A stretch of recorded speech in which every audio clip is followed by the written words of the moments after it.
Hey guys, we are live. Welcome to Let It Fly with Terrence Oglesby. You see the logo behind me? We had some issues, and I'm going to have to move forward, and I wanted to explain a couple of things. Let It Fly was already taken. I was made aware of that online. The owner and CEO of Let It Fly Media out of Kansas City hit me up and said, hey man, you can't do that. So we came up with a new name, and I'm going to explain to you what it is. We're going to keep the same logo, that whole thing. So here you have it.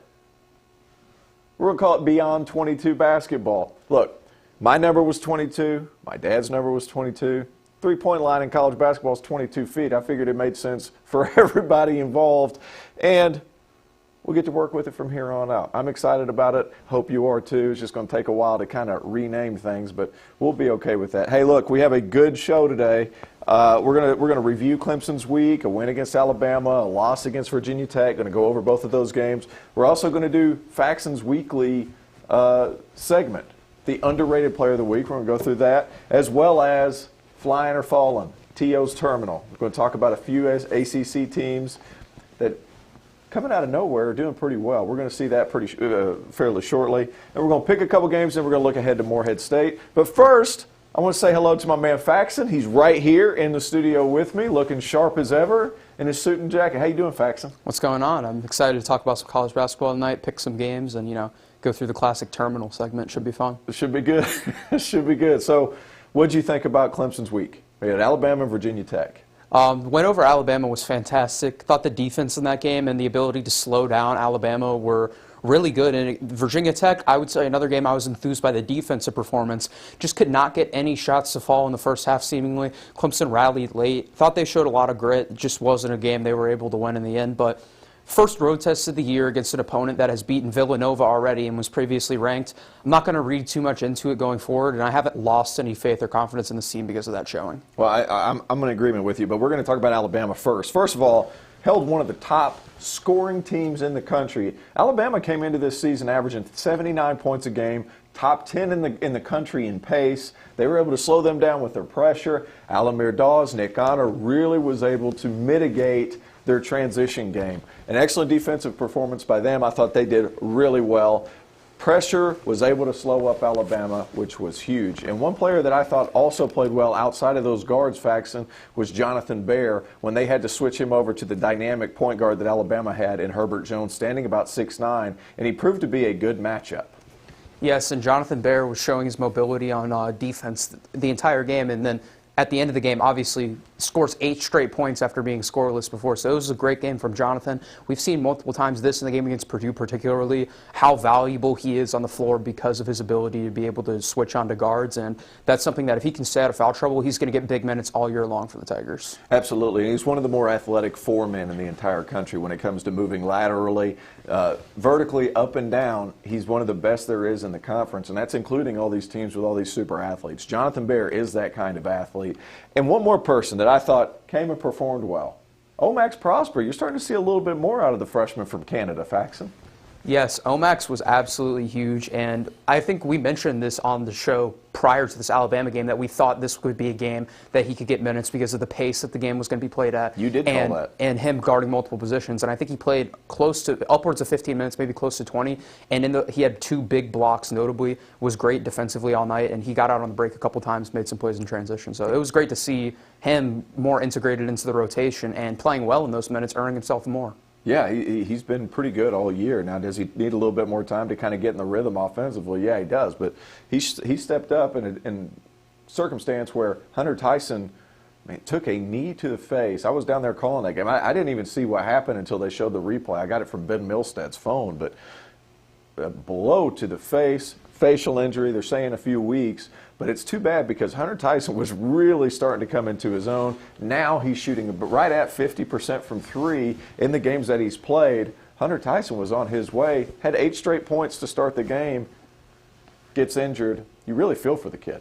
And yeah, Tyson, he's been starting games over the course of the season, and this is a big part and a big piece of this Clemson Tiger team.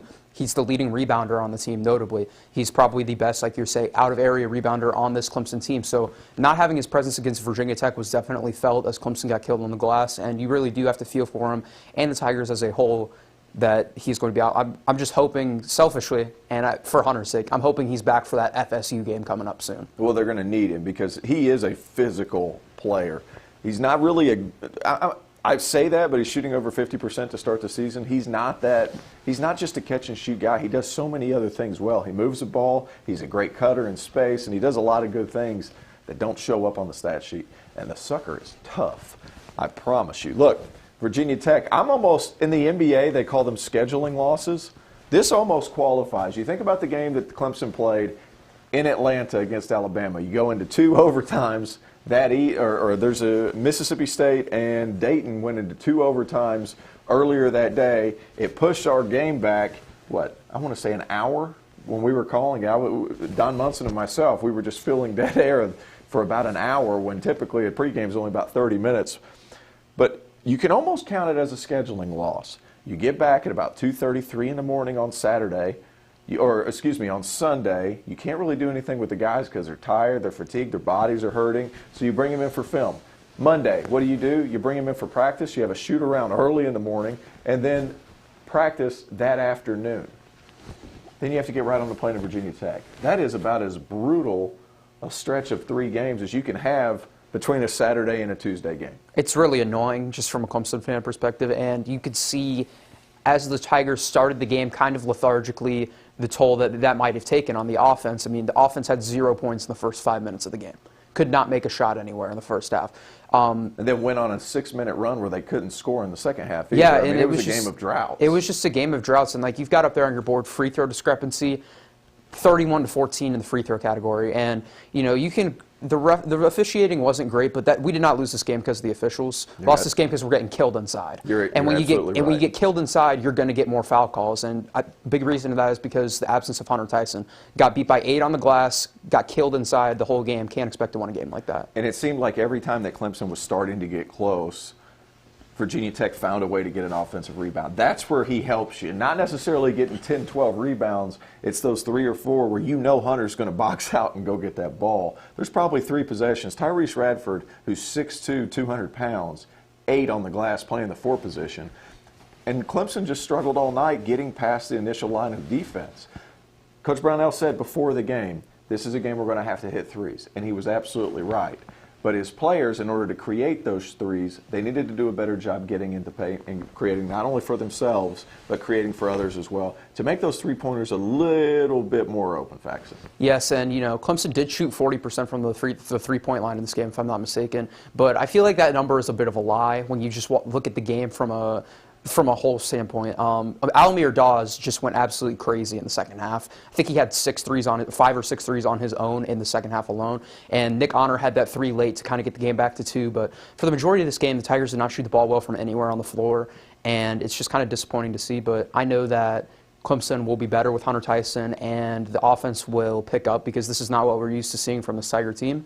And in the half court, I felt like the Tigers did really struggle in this game. Well, they weren't attacking the paint. I feel like I'm beating a dead horse because everybody I've talked to this week. Well, the free throw discrepancy, you said 31-14. Yeah.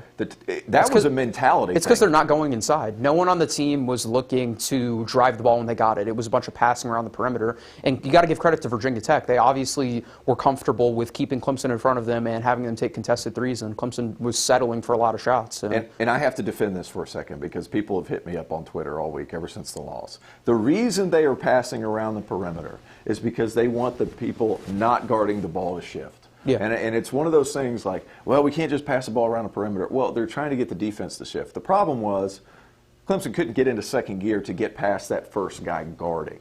So that's kind of where that whole problem is. But it's not like they're just hey, we're just going to go back and forth the entire time around the perimeter. After that second side offense, they needed to try to get down into the lane and create something, and Clemson wasn't able to do that. It was a mentality thing. Tyrese Radford attacked the glass, he attacked the basket while with his dribble and on the rebound. It was just a difference in mentality. It was a prime difference between a team that had 10 days off and a team that had basically one day off in Yeah, between games. and you got to give credit to Radford. I mean, down the stretch, Clemson got it to a one-score game multiple times. He went up on Jonathan Bear and made an extremely contested reverse layup. The next possession, he came down after Clemson got a bucket and went directly into Amir Sim's chest and made another smothered layup. So they just made the shots when they needed to, even with Clemson battling back with the press. Also, think there might have been a travel when Clemson was down too. Yeah, that Jonathan Bear in the corner. You know, it could go either way. No question. I thought they put good pressure on, and It that looks was like just an unfortunate turn of events. they should have started pressing earlier, just based off of what I've seen. Because they were tired. Yeah. And we say deep, deep, deep. All of a sudden, we weren't as deep. You We lost only played Tom Tyson. 7. Yeah, we only saw 7 players see double-figure minutes. Yeah. And that's significant. And one criticism that I have, and I don't like to criticize a lot, this is where, during that second half, where there was about an 8-minute period where Clemson could not score, they stayed on 28 points, what felt like 2 media timeouts, 8 minutes. That's when your senior needs to get the ball and make something happen. They had Virginia Tech spread out because they were moving the ball so much. That's when Amir Sims needs to say, hey, I'm going to create something, maybe not for me, but I have got to get into the paint. Clemson struggled from the paint all night, weren't able to hit layups. There were several missed opportunities inside the paint. That's where Clemson needs to improve. This team's better than the team is from last year in that they have the size to score inside, and they have better athletes. They just got to get there. They just got to get there. And yeah, Amir Sims only took 6 shots in this game, and a lot of them were late in the game. Yeah, all day he just struggled. It was a tough go about it the entire time for him. But neither here nor there. Virginia Tech, look, it's a good team. We picked them 11th. Yeah. We picked them 11th. That's not accurate. We're going to see Virginia Tech get right around that. I want to say that's 6, 7, 8 area. Probably so. There's no reason why that. Mike Young's got them playing hard, and they're not shooting the ball as well as they did last year. Yeah. And they lost Landers Nolly to a transfer. They just have this new group come in. They haven't missed a beat. They might even be better. I think they're better without Nolly because they don't have to worry about him all the time.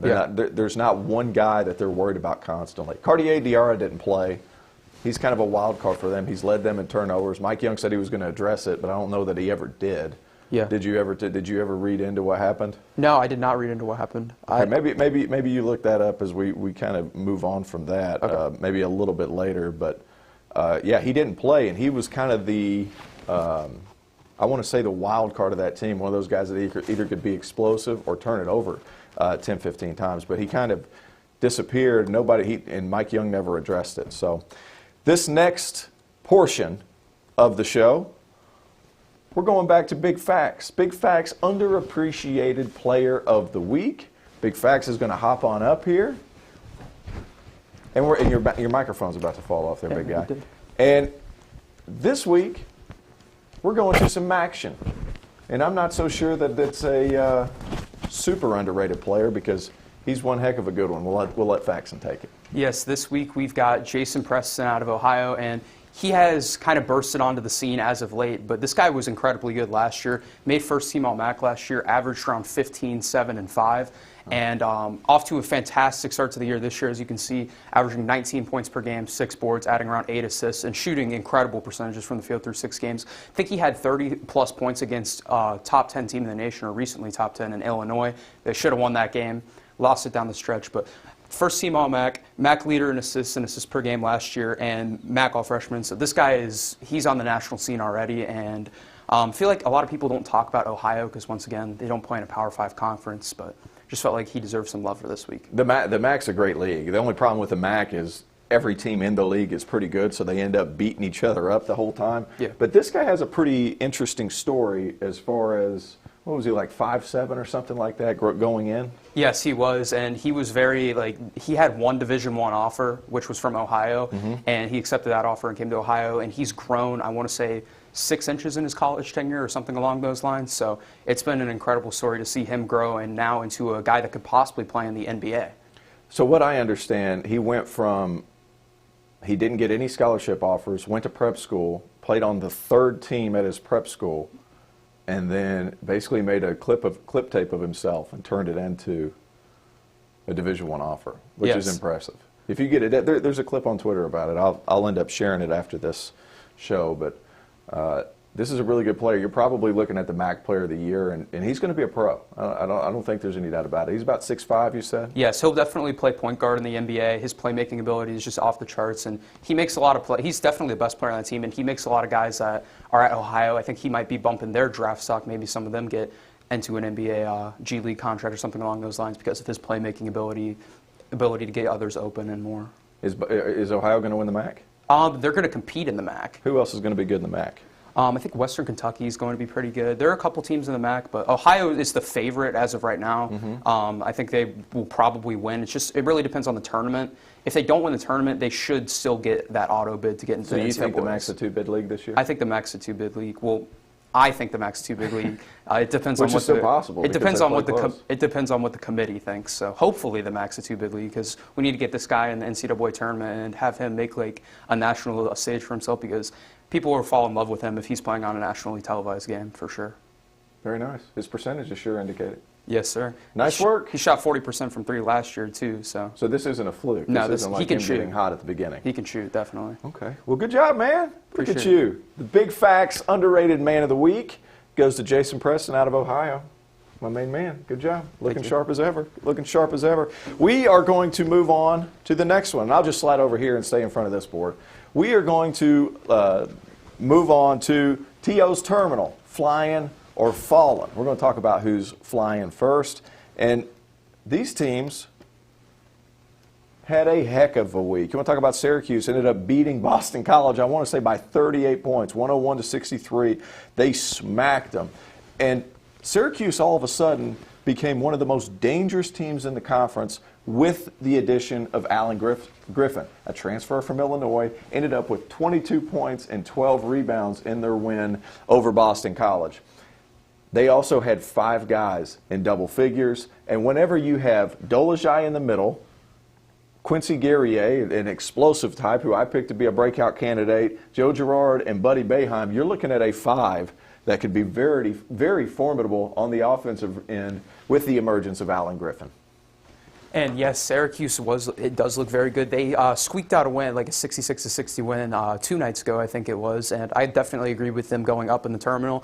They were picked preseason number 7 or 8 in the conference by the ACC committee, and they're seemingly living up to that reputation so far. So well, they're much more dynamic offensively. They don't necessarily have that one guy who's going to create like that Elijah Hughes did for them last season, but they have a bunch of guys that can kind of get rid of it. Dolezaj, last game, went for 10 points, 7 assists, and 6 rebounds. He's that guy who can operate from the high post. And he's got a little Amir Sims syndrome in him to where he can drag those 5 guys out. He's quick enough to get by, and he really focuses on making plays for his teammate. Next, FSU was really good. You had the unfortunate circumstance with Keontae Johnson. It seems like he's doing well. Small update there. But how about the Seminoles? Anthony Polite's playing well, and Scotty Barnes is a lottery pick. At least he's playing like that right now, Fax. They never go away. This team is always consistently good. They're always consistently deep. And Scotty Barnes is looking like he is a candidate for the ACC Player of the Year if he can get his stats up a little bit. They're playing him, like you said, before the year. He's kind of taking that point forward role, and he's playing like a lottery pick right now. Well, they're only playing him at the point guard. Yeah, at that size. And there's no reason to play him anywhere else. I mean, you can tell that he's the best playmaker on the team. He does a good job of getting MJ Walker and other shooters open, and they really took it to Florida. I know Keontae Johnson had that unfortunate situation, but the game was never really in doubt for the Seminoles. Yeah, and one thing that I think helps him, he's not like a lot of these other 5-star kids that come in. Scotty Barnes played with Cade Cunningham. He played with Day'Ron Sharp. He's been forced during his high school time to get rid of the ball and play through other superstars, which helped him translate to the college game so much faster than a lot of other 5-star freshmen. This is a team to be reckoned with, on top of the fact that Anthony Polite, not only defensively but offensively this season, has been fantastic. This is a team that's going to keep on rolling. Yeah, Polite's taking that offensive stride. He's shooting 50% from 3 right now. I know it's a small sample size, but it's looked like he's worked on his shot too. And they guard at such a high level. You played Georgia Tech, who's been better as of late. They were in our flying section last week. But for them to get those wins and to show their size and length defensively is pretty impressive. Next, Pitt. This is out of nowhere. Started out the season 0-1, lost to St. Francis. Just reeled off 5 in a row, including at Northwestern and the ACC Big Ten Challenge. Now, they're not world beaters, but also at Miami, and a depleted Miami team, mind you, but you still got to go down there and do it. You've had a couple of guys. Xavier Johnson is averaging 15 and 6, and then on top of that, Justin Champagne has gone for 20 and 20 and has twice this year and has really picked up the slack on scoring. Yeah, and Pitt as a whole are not world beaters, as you said. Justin Champagne is definitely a world beater, and this guy is just incredible. I think he's averaging 18 and 13 on the year, adding some steals and blocks, and he's shooting well from the field as well. So this guy can definitely carry a team, and then you add the production from Tony, another guard that's going to get you 15 a night. And this Pitt team, they could sneak up on some people over the course of the ACC season for sure. Yeah, and Xavier Johnson, 15, 4, and 6 right now. He has been fantastic. And Odise Tony, like you said, 15 points, 5 boards. But then then this transfer rule went into effect. 2 teams in conference in particular are going to have a great addition because Nike Sibande at Pitt, a big-time scorer at Miami of Ohio, just became eligible. I'm putting them on the flying margin because they're going to be able to score some points now that Sibande comes on, and they've showed great increases from Tony. Next, we have the cruising. I just got Clemson. They're right where they need to be. I'm not mad at all at the Virginia Tech loss. You can go ahead and chalk that up to a scheduling loss. Keep improving. You're getting a little bit deeper. Alamir Dawes did play a lot more minutes than probably you're comfortable with the style and fashion that Clemson's playing with. But I think once Hunter Tyson gets back and Coach Brownell gets a little bit more comfortable with his freshmen, I feel like they're exactly where they need to be. And we do have some questions about Clemson coming from the comments section. We have a question from Jim. Is the FSU game now a must-win for Clemson to avoid going 0-2 in the conference? I got to think about that one. I don't think so. Not at this point. Because if you remember, Jim, a couple of weeks ago, we talked about the first 10 games in conference. I'm not going to say it's a must-win because the only home games are Florida State and Virginia within those first 10 games. But can Clemson win? Yes. Is it an absolute must-win game? I'm not sure at this point. But I think they can compete and they can beat them. I think Clemson's small guards are going to be able to bother Scotty Barnes. But if Clemson starts out 0-2, I'm not sure we pull the bus over yet and try to rearrange things. I feel pretty good about things. How about you, Faxon? I wouldn't say it's a must-win. As you said, we got a long season, 20 conference games ahead of us. But this would be a really nice one to have, number one, for NCAA tournament resume, because we know Florida State is going to end the year in the top 25, and we know they're going to be a prominent program that's going to make the tournament. And number two, 1-1 looks a whole lot better than 0-2, especially going into the coming schedule, because if you start the season 0-2, then you might have a game down the road in these first 10 where you got to say, all right, we really need to lock in and win this game. So it would be really nice to have, but I wouldn't necessarily declare it in the must-win category yet. It's close, though. Now, the more that I think about it, you need to protect home court. Yeah. And especially the manner in which you're playing. Everything's going well right now. You'd hate to have that train go off the tracks, but it's not a must-win, but it's darn close. I don't want to say it would be disappointing to start the conference play 0-2 after having that incredible start, but it would definitely be a little comeback down to earth for the Tigers. And I think this Clemson team is good enough to beat Florida State. They will definitely compete in that game. It beat Florida State, a lot better of a Florida State team last year at home. Well, they're going to have to shoot it well. Yeah. I don't think there's any question about it, just because, well, they're going to have to get past that first line of defense. They're going to make you do a lot of different things. But Florida State must win. No, very close, though. Thank you for the question, Jim. Guys, if we have any other questions, let me know. And I think we have one more. We have a couple more questions about Clemson. Sure.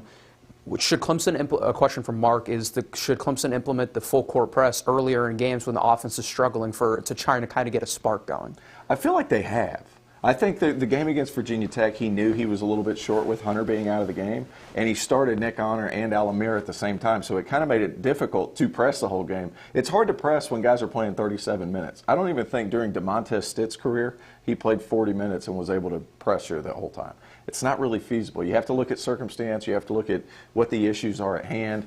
I think if there's no injury to Hunter Tyson and you're able to go Nick Honor with one in platoon sub, Nick Honor, and Alamir Dawes, I think you pressure the whole time anyway. So you would press even in the first half? Yes, I would. I definitely agree with you. When Clemson has that more depth available to them when Hunter Tyson is back, I definitely agree that the full court pressure could be something that's used, because we saw it bother teams like Maryland create easy chances on the other end. Yeah, I'm in agreement. Yeah, I think they should, actually. Do we have any more? We do have a couple more questions. There we go, We have guys, one more question about Clemson. It is, Clemson almost came back on Tuesday against Virginia Tech. What is the biggest comeback you were ever a part of in your Clemson career? And that is from Don.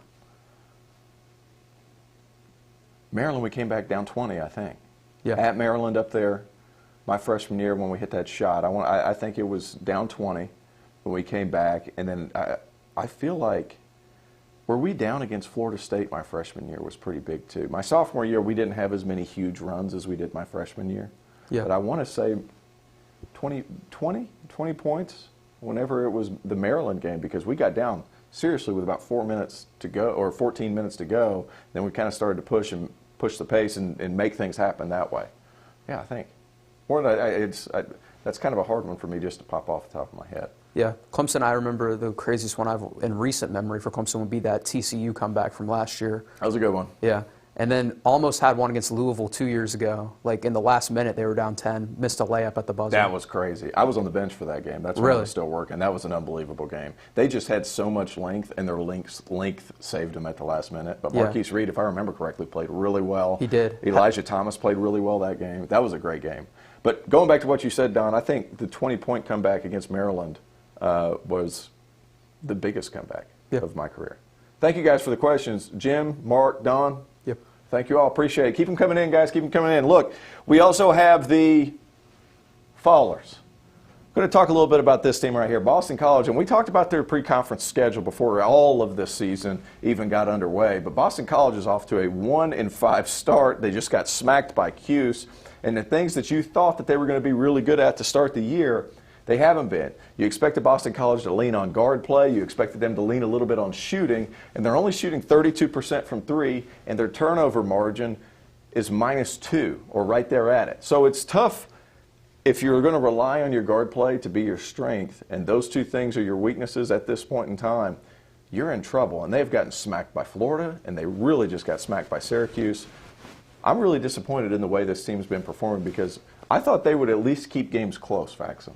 Yes, and we were talking about potential coaching hot seats, and we talked at the beginning of the season about how their schedule is just excruciating at the beginning of the year. Yeah, we got pretty much what we expected from this Boston College team at the beginning of the year, and it's kind of disappointing because I don't feel like the team is that bad. I really don't. I just feel like they played some tough opponents. So hopefully, for the sake of their coach's job and the sake of all the players there, they can pick it up during the ACC season. I have two positives. Yeah. Because I'm a positive guy. I try to keep the positive even with Boston College where it's hard to find them. They have 5 guys averaging at least 9 points a game. They can score. Yeah, they can't guard, and they turn it over at crucial times. And they're 1-0 at home. They've only played one game at home. So I guess you got to look at the bright side a little bit. But that's a team that's struggling right now. I don't really understand what you do to right the ship, get some more home games, I guess. But now you're going to creep into conference time. It's going to be tough on Boston, Jim Christian and the Boston College. Miami, they've lost 2 in a row. Florida Gulf Coast and then Pitt. They've been decimated by injuries, but they've been decimated by injuries about 2 years in a row now, Faxon. Yeah, I think this is more just they haven't had Chris Likes. I mean, it's hard to win without your best player, but even if so, you should be able to beat Florida Gulf Coast without Chris Likes. You beat Purdue without Chris Likes. So it's been a disappointing start to the year for them, and I'm really hoping that Clemson doesn't get these guys super motivated and fired up and ready to get back out there in a couple weeks when they got to go down there to Miami to play them. Yeah, and it's a talented team. That's kind of the crazy part about this. But over the last 3 games, they are 9 of 50 combined from 3. They went 1 of 17 against Purdue, followed that up by on a 3 of 20 performance against Florida Gulf Coast. This team's going to have to hit shots, and not having Chris Likes set them up also hurts some things. They're going to have to find some answers in a hurry, and I'm not sure that Miami has those answers if they can't get healthy. Them. Yeah, if they can't get healthy, they could be in big-time trouble to continue to drop these games at the beginning of the ACC season. With that being said, I'm going to set the personal over-under for threes against Clemson at 7.5, just because they're bound to break out eventually. So let's hope that it's in a game that is not against the Tigers. Well, Cameron McGusty hasn't played in 2 games either. Yeah, that's a transfer that they expected to be that shooter. They seriously, arguably, haven't had their 2 best players for an extended period of time now. But still no excuse for that Florida Gulf Coast loss. Yeah, you got to find ways to win. Yeah. Even when you're not shooting it well, even when they did it against Purdue. That's kind of the crazy thing about it. They got a lot of offensive rebounds, putbacks. They made it work against Purdue. But eventually you're going to have to start knocking down some shots. If you're shooting 18% over the past 3 games and you're shooting pretty high volume, that's going to be an issue. Miami, they're going to struggle if they don't get Chris Likes back. I'm not sure what the timetable is, but it's a sprained left ankle. If they don't get him coming into Christmas or coming right out of Christmas, it's going to be rough sledding for the better part of January. And we do have a few more ACC-related questions. We have a question coming in from John. Who is the best team in the ACC right now, and who is the second best, and why? You know what? It's such a strange time to pick first and second because I think Florida State's up there. I think Syracuse, after their performances and their offensive versatility, are up there. They're not overly deep, but they never have been. I like North Carolina. I keep going back to them, and I know Brother Mark Childress is going to be mad at me for saying this, but they're right on the verge of figuring it out with their young guards. I like Carolina as the season progresses. I really like Florida State because of how they guard. That's the biggest part for me. They've got so much length, and they have so much switchability besides their 7-5-4 man that plays a lot of minutes. I like North Carolina to win the league. I'm calling it right now. You think North Carolina is going to win the ACC? I think they're going to because I think Caleb Love's going to figure it out. I really think it. Now, I don't think they'll win the regular season. I think they'll win the league. I think right now Florida State's your best team in the league. I think Duke is bad. I know they played well against Notre Dame, but Notre Dame's not great. And they got some uncharacteristic performances in that game too from Roach and other guys that are not going to step up like that for the rest of the year. Well, Roach is a good player. Like he's a projected first-round pick. He's not going to get you 4 or whatever a night, especially when you put Jalen Johnson and his shots are just going to go down. So I don't think that he's going to get you that every night. There's truth to that. I don't think Duke's up there. I think they're probably in that 5, 6, 7 range, even with how well they played last night. As weird as it is to say, I view Duke as like in the same area as Clemson, as far as just like a I don't think that's far off. A final projection wise, like probably in the same like grouping.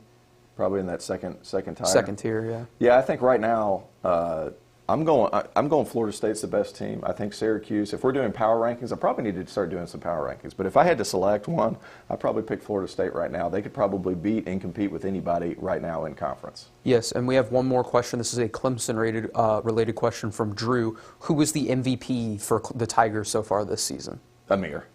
Amir, there's a difference between an MVP and the biggest spark. The biggest spark has been Nick Honor.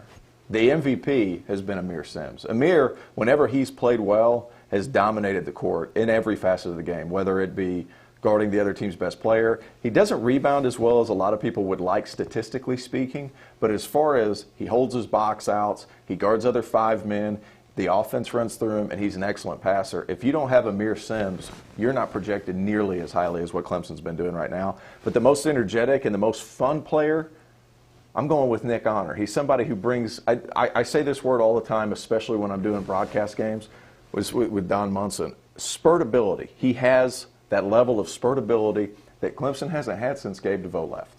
Yes, I would definitely agree that when Amir plays well, there aren't a lot of teams I would pick in the country to beat Clemson. Just if Amir's getting 15 to 20 a night, like we know he's capable of, especially you see it in that game against Purdue, it's a completely different team on both ends of the floor. There's more energy flowing, and he's the best player on the team, hands down. But like you said about Nick Honor, that spark off the bench, and I would say even Al Amir deserves a nod after his performance last night. Those 2 guys plus Amir Sims are kind of the big 3 of the team, and then so many good players on Clemson that you could also, like Jonathan Bear has been fantastic in his minutes this year, and John Newman has provided, his sparks after, he's kind of bounced back from a concussion, knee surgery, but he's getting there. He's still not there. He's still not 100%. You can see, like, his knees still kind of bother him a little bit, but we know what he can do. We know what he did last year, and there's just so many players on this team that I'm personally confident in when given the opportunity they can contribute. This is the ultimate Coach Brownell team in that it is, what is it? What's the saying? The sum of it is greater than its parts. Yeah. Because while Amir is that dominant kind of, he's the guy that you're going to have to go to. He works well because the other players on the team work well around him, and they move the ball extremely well. You're playing against Virginia Tech. You move it a little too much, but right now, Amir Sims. We got another question coming from Hart Rayleigh in the comment section. He said, I really thought that Chase Hunter would have a breakout year this year, yet he seems a little out of his comfort zone. Any ideas on how Brownell can get him going? Clearly, he has the talent. Okay, I had this conversation with somebody the other day. I'm waiting for Chase to explode, too. However, he hasn't played a whole lot of college basketball. You take away the summer to where he can work even more. He hasn't quite learned yet what Al Amir had the chance to learn last year, and that is you have to be engaged all the time. He's not catching and shooting. He's not playing well off the ball to where he's getting himself in a stance ready to shoot. So he's taking opportunities away from himself because of that. You see he has the athletic ability to get into the paint pretty much at will. He's got a big, strong body. He's able to get downhill. He's able to get guys on his hips, and he's been able to finish at times. You saw his athleticism with the block shot at Alabama. I would like to see him be engaged all the time, even when he doesn't have the ball. Now, is that coaching? Yes, it is. But at the same time, that's a little bit more Chase Hunter. Like, he has to realize that your scoring opportunities don't always come when the ball's in your hands. Your scoring opportunities come from moving off the ball. As soon as he learns that, Chase Hunter's going to be able to score a lot of points. Yeah, and we saw Chase I would say arguably his best game of the season was against Virginia Tech, weirdly enough. Came off the bench super early in the game, made a good move, got a bucket, and then got another fast break layup. And he looked better on defense last game, to his credit, than he has in the Maryland game where he was just tragic on defense. So hopefully he can get a little more engaged. And I've seen this kid play in high school, and on the collegiate level, you see flashes of what he can do. And this guy can be a 10-plus point per game scorer and defend. It's just he's got to get engaged and he's got to get in the flow. I think that broken finger really messed him up in the offseason. Well, he didn't get to practice. Yeah. That goes back to my point. He hasn't gotten as many minutes as probably he needs in order to be successful consistently. But Chase Hunter, it's just going to take time. Like, you take away his entire preseason, he can't really practice. Those things are going to happen, and he's going to get there. You just have to be a little bit more patient with him. Yeah, you got to be a little bit more patient with him. You want him to be more engaged all the time. I think that's the biggest improvement you'll see as he gets a little bit older. But Chase Hunter's going to be okay. Just give it a little bit of time. Is that all we got from questions? That is all we got from questions. That's not bad, guys. So thank you for reaching in. Keep asking questions. We're good to go. We have a couple of games that we're going to pick this week. So we picked 3 of them. Here they are. My man Faxon. We're going to start out. This game's tonight, 8 o'clock. Starts here in about 25 minutes. The St. Louis Billikens, a very good mid-major team, against NC State. Who you got? I'm taking St. Louis with the cover. I'm really high personally on this St. Louis team, and I feel like they're definitely going to get the cover here. Yeah, I'm not sure I agree, and I'll tell you why. I'm going NC State. I'm going NC State because St. Louis starts a freshman point guard. NC State's going to pressure the ball the entire game. I like the way NC State's, they're 3-0. Billikens are 5-0. It's in St. Louis. They're favored 4.5. I like NC State not only to cover but to win this game. 1, because I have entirely too much faith in the ACC after what they've shown me. But 2, because their length is different, and you have a freshman point guard for the Billikens. I do think that St. Louis's defense is going to be able to kind of disrupt the Wolfpack, though, especially with the loss of Marco Johnson. I can't trust NC State to score enough points, if that makes sense. I think this is going to be a defensive battle. As you said, freshman point guard, they're going to pressure the ball. This is a game that's probably going to be played in the 60s, maybe the low 70s. I just can't see NC State personally getting there point-wise to be able to get the win. We'll see. This is one of the first couple times we've gone against each other. I hope you're wrong, because the ACC needs all kinds of help now. Listen, I hope I'm wrong too from a Clemson and an ACC perspective, but I think that St. Louis will win.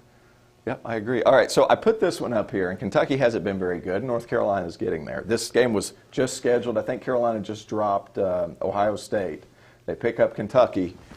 Kentucky hasn't been very good, but I'm interested to see what the spread here is, because I feel like Kentucky is able to guard at a certain level. They have the size to compete with Carolina on the boards. It's just a matter of how close are they going to be able to keep it, because I think the talent and the shooting of Carolina is just far superior. What do you think? I don't think Kentucky can put the ball in the basket enough to beat any premier opponent, and we saw that against Kansas. It's just, I can't trust this Kentucky team to score enough points against North Carolina, especially when you take into account that North Carolina, they guard pretty well, especially inside. And this really just is a thing of, is Kentucky going to make shots to go win a game? And I can't see that happening. North Carolina is the better, more talented, I wouldn't say better coach, but they're the better and more talented team. They're going to make more threes and they're going to win the game. I think I'd agree. I do agree, actually. I have North Carolina picked. I am curious to see what the spread is, because the spread, they're probably going to put the spread at 5.5, 6 points. It's possible that Kentucky could cover because they do have a lot of talent, but they're just going to have to end up making some shots. All right, Louisville versus Wisconsin. This is an ACC Big Ten makeup game. They couldn't play a couple of weeks ago because I think Wisconsin had a COVID case, had to delay it a couple of weeks. Who do you got, Faxon? I'm picking Wisconsin in this game, and I feel like Wisconsin is extremely deep as a team. Saw them in that game against Marquette. They kind of got hosed. That blocking call at the end of the game was really suspect to me. I felt like they deserved to go into Green Bay up in Wisconsin and win that game, but I think that Wisconsin's going to beat Louisville. Louisville's still undefeated, if I'm not mistaken, correct? Yes. Really good team for Louisville. They're going to probably finish top 5 in the conference, but I think this is a game Wisconsin gets. I'm going Louisville. Okay. And I'll tell you why. I like their depth. I like the guys that have been getting minutes, and they're starting to get a little bit healthier. Hopefully, Samuel Williamson's able to play. David Johnson's a stud. He's going to be able to handle the ball well against Wisconsin's slow pace. I like Louisville's size. I like their ability to score. So I'm going Louisville. Chris Mack's one of my favorite coaches in the country because he's able to pick teams apart one by one. So I'm going Louisville. There's your 3 picks.